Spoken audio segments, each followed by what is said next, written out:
YouTube, Dr. Van Nostrand here with a gun review of the Springfield Arms XD Subcompact. This is the 3-inch model, chambered in 9mm, and before we do anything else, let's make sure the magazine's empty and the chamber's empty. This gun is safe. The XDs were Springfield's first offerings in the polymer frame base pistol. The second generation are out now. Sorry, that's my dog. With the XDMs. I'm not going to talk about the XDMs because I've never fired one. I don't feel comfortable comparing a pistol to a pistol I've never even touched. If that's what you're looking for, Hickok 45, I believe, has a range video where he compares the XD with the XDM.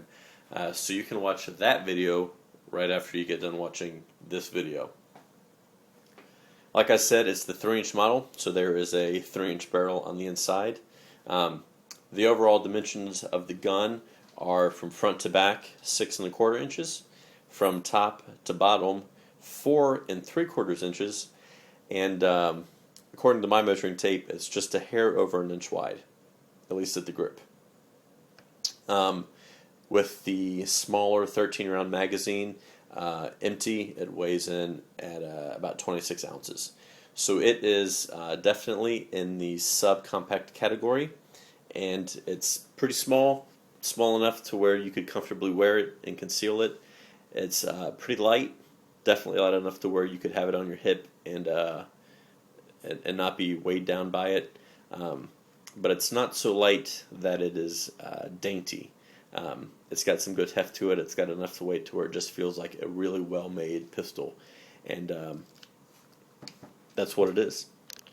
Some features of the XD are the safe action trigger, although that's what Glock calls their trigger, so I don't think they can call it safe action, but it's the Glock style trigger. It has a 1911 style grip safety.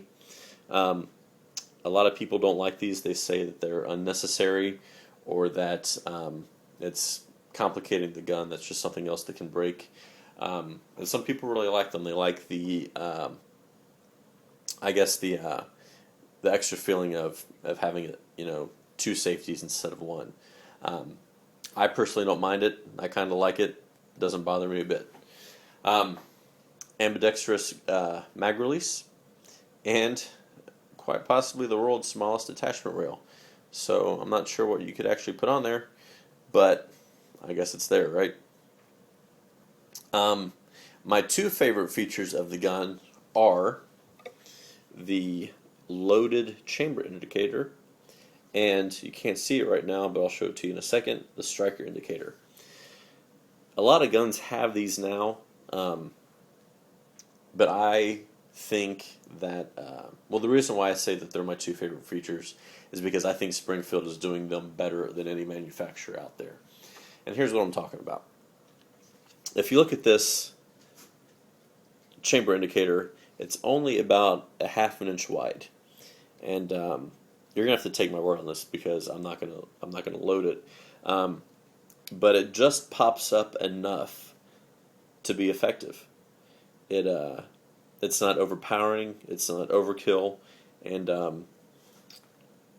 for example, if you are familiar with like the Ruger SR9C, you know that its loaded chamber indicator is about, or at least seems like it's about 3 inches long, and pops up about a half an inch off the gun, and is bright red and says "loaded chamber," and it definitely gets the job done. It lets you know that there's a chamber in the round. But to me, it just seems like a bit much. It seems a bit dramatic. Whereas I like just the subtlety of the chamber indicator on this gun.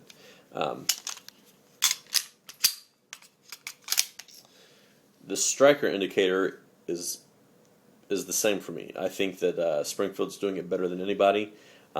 It's there. It is subtle, but it's effective.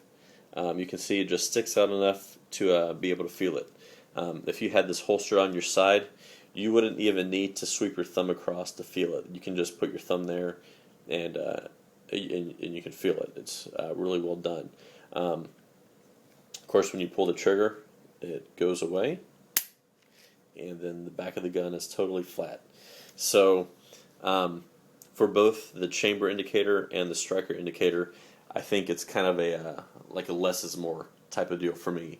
They're there, they're subtle, they're effective, they do the job, but they're not obnoxious about it.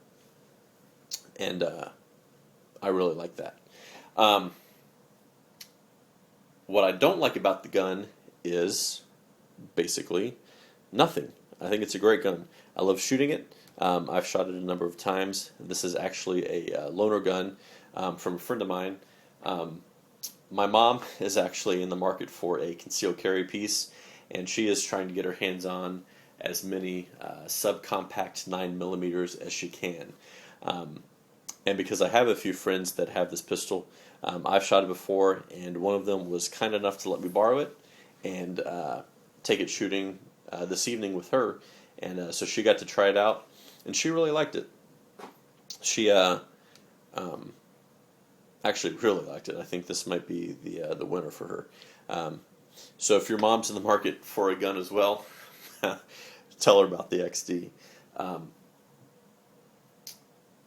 A lot of people, if you watch some reviews, kind of dog it and say that it's a copy of the Glock 26, which I happen to have right here. This is also empty. And there are some similarities, obviously. Polymer frame, striker fire, similar dimensions. The Glock is just a hair longer, whereas the XD is just a hair taller. But I think there's, well, aside from aesthetics, I mean, the slides is a little bit taller than the Glocks, and obviously has the squared front, whereas the Glock is more rounded on the slide. But I think there's two big differences between these two guns. The first being that the grip is a lot smaller. I don't know if a lot's the right word. It's noticeable. The grip is noticeably smaller and thinner than the Glock 26. So maybe if you have smaller hands, you might like that. I don't know. The other difference is in the trigger. And